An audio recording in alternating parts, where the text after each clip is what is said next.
Le président équato-guinéen Teodoro Obiang Mbasogo a déclaré le 9 mars 2021 un deuil national allant du 10 au 12 mars 2021. Ce deuil national a pour but de commémorer les victimes des explosions de Bata qui à ce jour font un bilan de 105 morts. Également, la ville de Bata a été déclarée zone de catastrophe et 10 milliards de francs CFA ont été débloqués par le gouvernement comme fonds d'urgence initial qui sera mis au profit de la ville.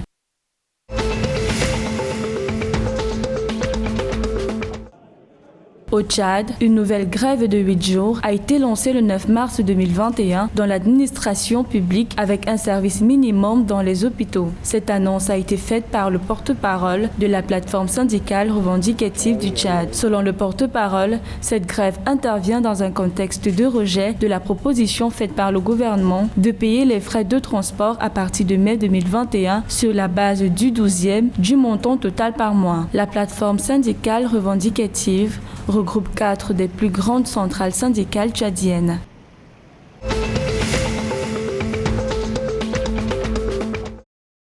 En République démocratique du Congo, le président de la commission électorale indépendante, Corneille Nangaa, appelle le chef de l'État, le gouvernement et le Parlement à accompagner la centrale électorale dans le processus des préparatifs des élections de 2023. Cet appel a été formulé à la clôture de l'atelier de renforcement des capacités en logistique électorale tenu le 6 mars 2021. Un atelier qui, selon le président de la CENI, marque le début des préparatifs des prochaines élections prévues en 2023.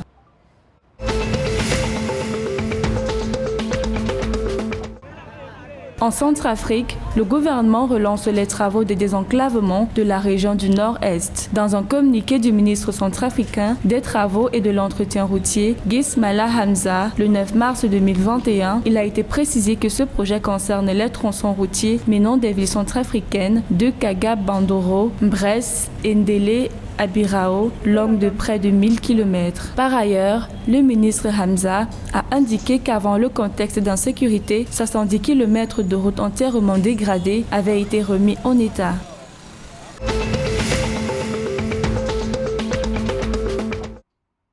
Au Gabon, des statistiques officielles projettent un taux de croissance du pays inférieur à 2% en 2021. Cette projection à la baisse selon le ministère de l'économie et de la relance s'explique par la pandémie du coronavirus dont le rebond de la contamination a renforcé la déstructuration de l'activité économique. Une situation que les autorités souhaitent résoudre avec un conseil national du plan de relance dont l'un des objectifs est de mieux s'adapter aux contraintes nées de la dite crise sanitaire.